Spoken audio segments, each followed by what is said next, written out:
This is the newest song I've been working on.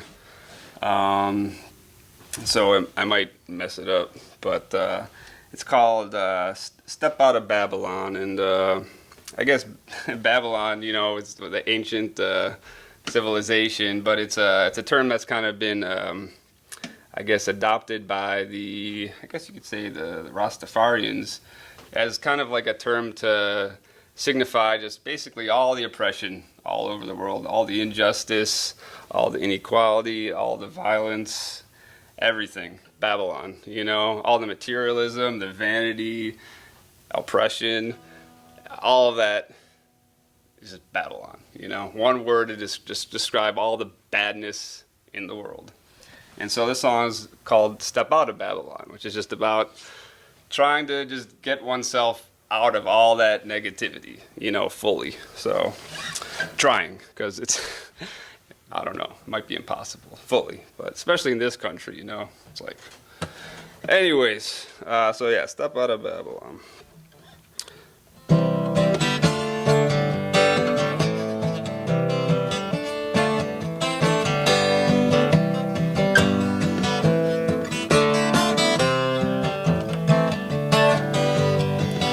Ever since I was a young man, I've been trying to step out of Babylon. Ever since I was a young man, I've been trying to step out of Babylon. I never knew it would be so rough, no. I never knew it was to be so tough, no. But ever since I was a young man, I've been trying to step out of Babylon.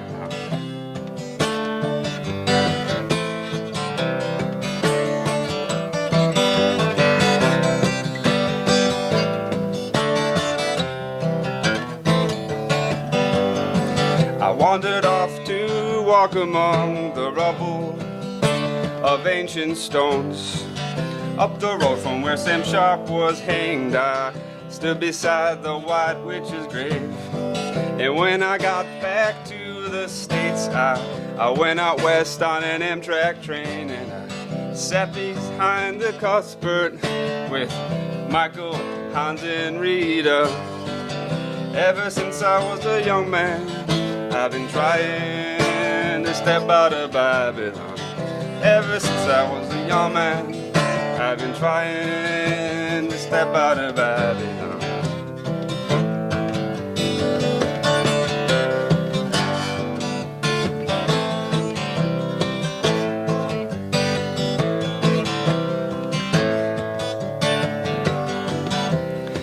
When I come home from work, I try not to step on the ants. And in the morning when I go to work, I try not to step on the ants. And when I go out at night, I try to not fuss and fight. And when I come home at night, I try to step light. Ever since I was a young man, I've been trying to step out of Babylon. Ever since I was a young man, I've been trying to step out of Babylon. I never knew it would be so rough. I never knew it would be so tough. But ever since I was a young man, I've been trying to check out of Babylon.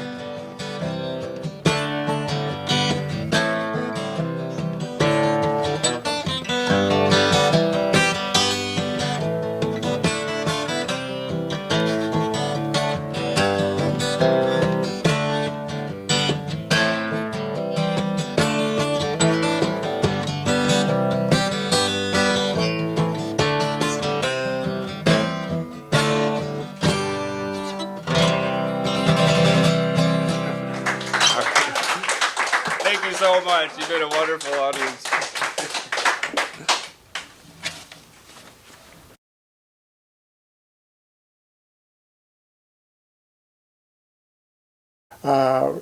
Your song, Ryan, what was the name of it? Stepping Out of Babylon? Was that the Yeah, Step Out of Babylon. Step Out of Babylon. So I'm going to do a song. I was going to do something else, but I'm inspired by your song to do this. It could have been titled Stepping into Babylon. It was written in the early 80s, so before some of you were even born, I'm sure. During a very similar era, though, in some ways. I mean, it's very different in some ways. There's no internet or anything like that, but which is a big thing, I guess. But it was similar in that it was a prosperous economy in the United States, not so much elsewhere. Largely, we were prosperous then as we are now because things were for shit everywhere else. So kind of American imperialism was alive and well then as it is now. And there was a cloak, just as there is now, of insularity. It's even worse now in the sense that we're all in silos. So you can easily pay attention to whatever news you watch and not have any idea about what's going on outside the United States. And in part because of that, I went for a trip. Some of these guys know I took a trip around the world and just got back a month ago. 90 days, 22 countries, just to get outside of my bubble and then see what's really going on out there. So anyway, this song was written in the early 80s when Ronald Reagan was president. I was not a Reagan fan. It could have been called Stepping into Babylon. I think the actual name of it is What's Happening to Humanity. It kind of described my feelings then, and I think, unfortunately, they're similar now in some ways about sort of pessimism around Babylon and how prevalent it really is, if one wants to think of it that way.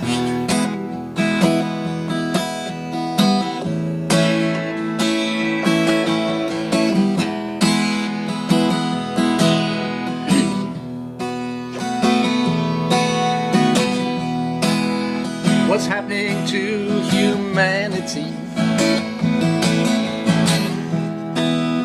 when peace and love are all I see? Yet war and hatred waste this earth, and my heart cries out for every birth. What's happening to the human race when war is planned for outer space? I read of killing, torture, hate, and I wonder, don't we all deserve a better fate? And I don't always see it, and I'm encouraged to ignore it. 'Cause after all, my own life seems safe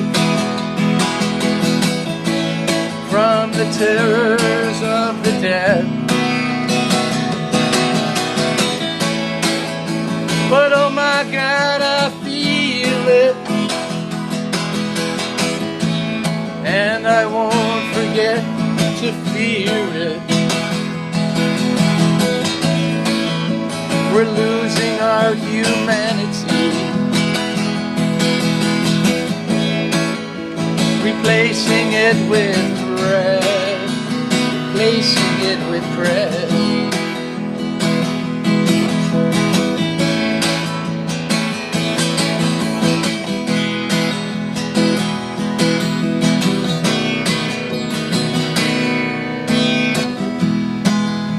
What's happened to our will to love?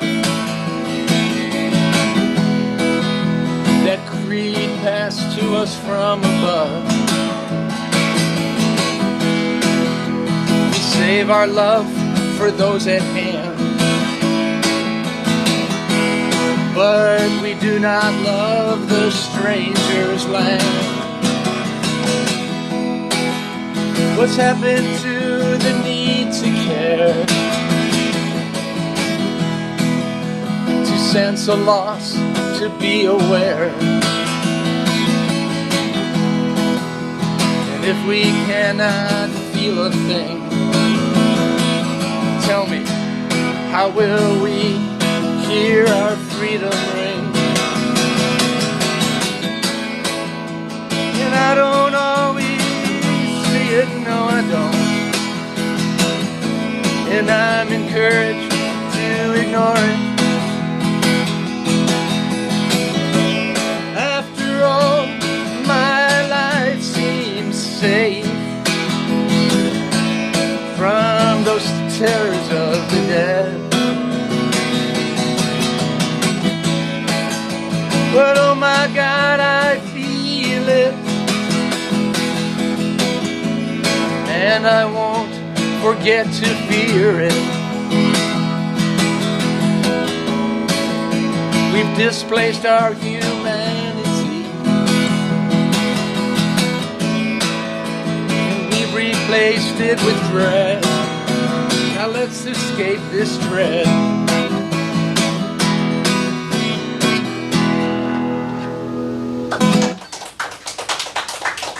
All right, thank you. I haven't played that one in a long time. Thanks, Ryan, for the idea.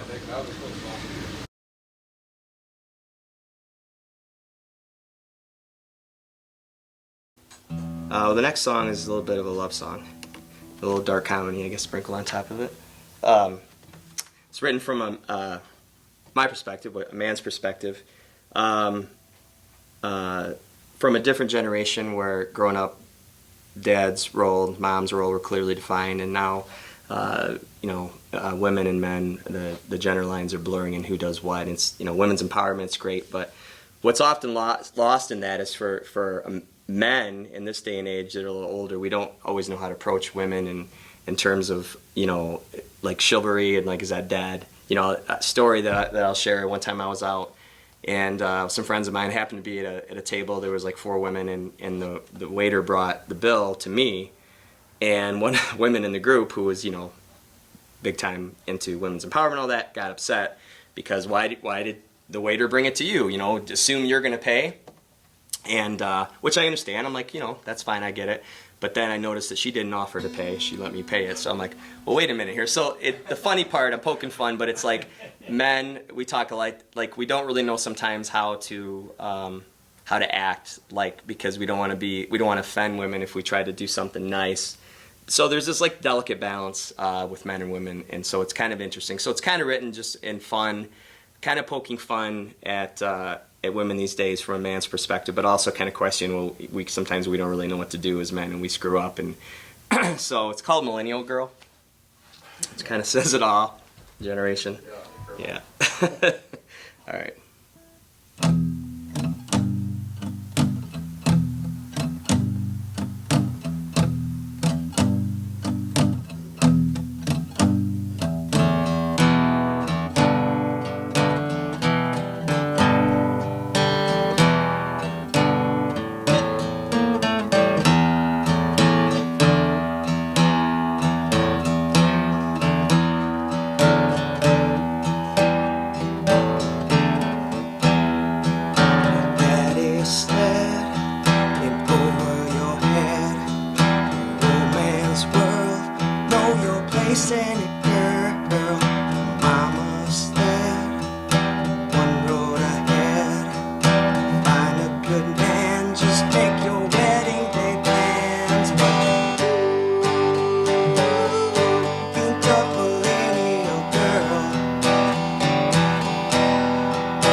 save me.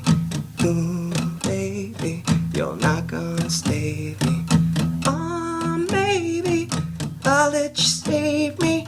Please save me, but don't call me baby, she said.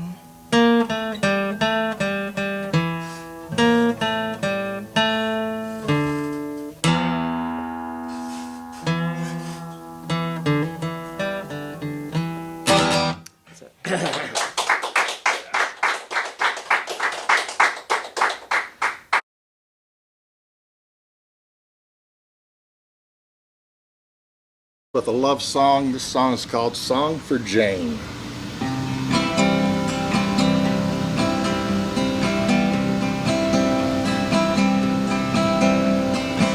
I've never been around the world, but I've been around the block.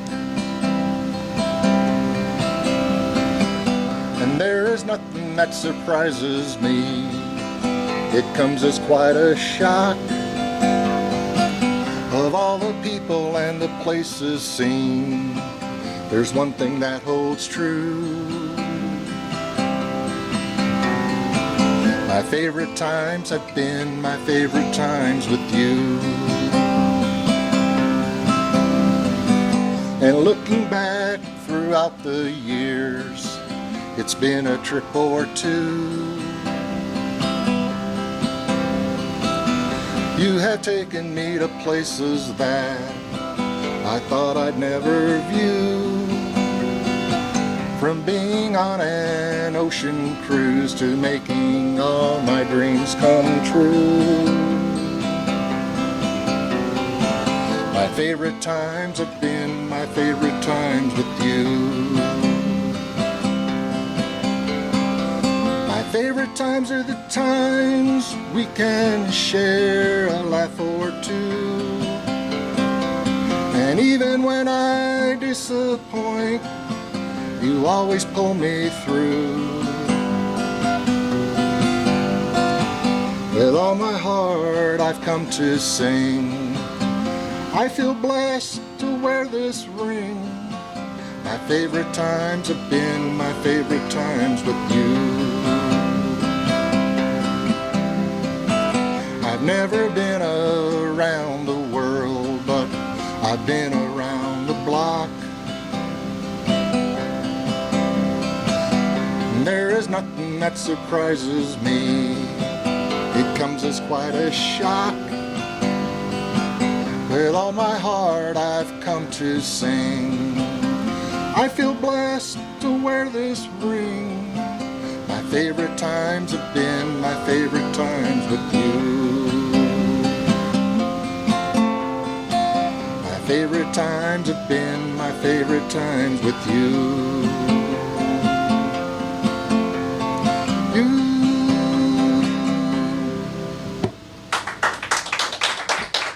Thank you.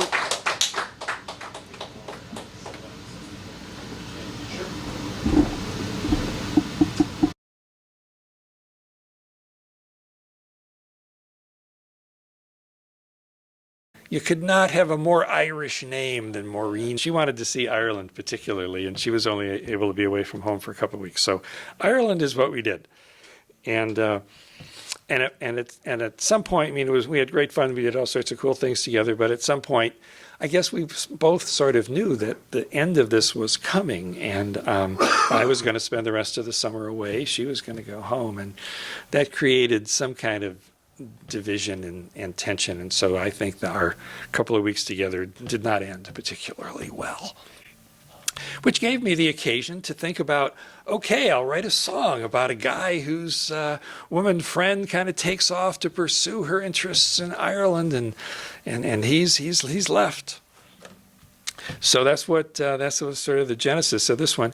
And in being a English major, I knew about Yeats and how much he had written about Ireland and how he would go up to a place called the Lake Isle of Innisfree in the northwest corner of Ireland. There's a lake and there's an island, and he would go up there, and presumably it was a period in which he was between romances, because he talks about being up there by himself and trying to perhaps understand himself in nature in a way that maybe you can't otherwise. He says, I will arise and go now, and go to Innisfree, and a small cabin build there of clay and wattles made. 9 bean rows will I have, a hive for the honey bee, and live alone in the bee-loud glade. And I shall have some peace there, for peace comes dropping slow, dropping from the vales of the morning to where the crickets sing. Here midnight's all a glimmer, noon a purple glow, and the evening full of the linnet wings. I will arise and go now, for always night and day I hear lake water lapping with low sounds by the shore. And when I stand upon the roadway and on the pavements gray, I hear it in the heart's deep core.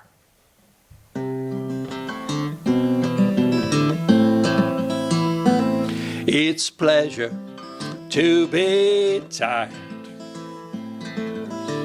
I'll take tea with milk, my friends. I'm off to bed. And the satisfactory thoughts from the summer traveling are in my head.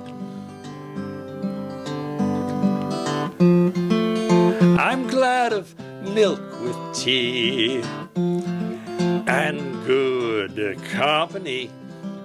And that one who was with me to Ireland is she, to the lake at Innisfree, and I'm left to laugh and to cry and muse about her County Sligo fantasy.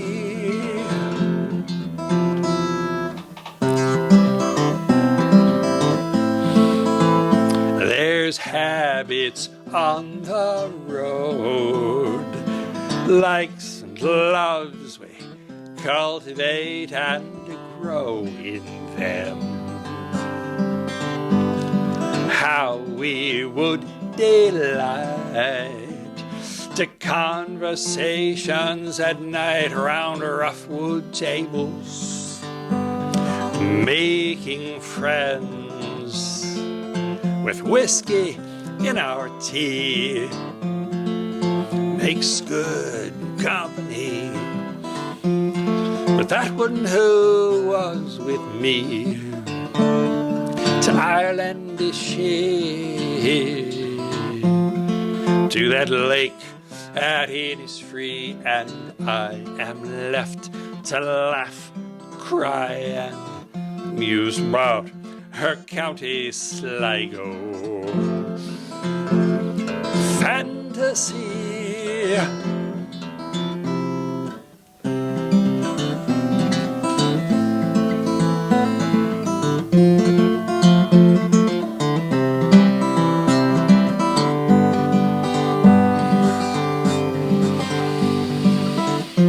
I'll thumb down one more lorry just to hear one more story. She heard the special callings up in the Irish landscape, making her grand tour, grand escape, and I'm left low. I know what cold winds bode on. She's gone off to follow her high road.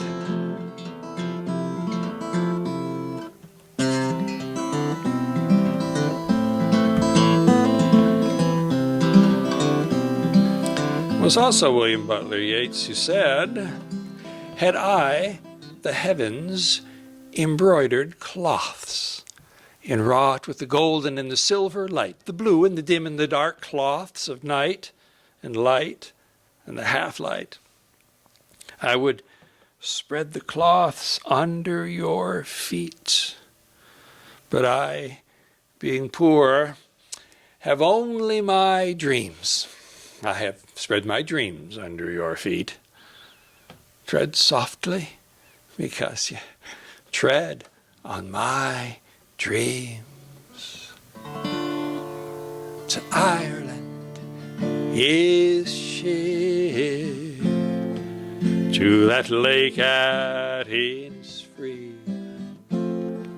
I am left to laugh and cry and muse about her county Sligo. Fantasy.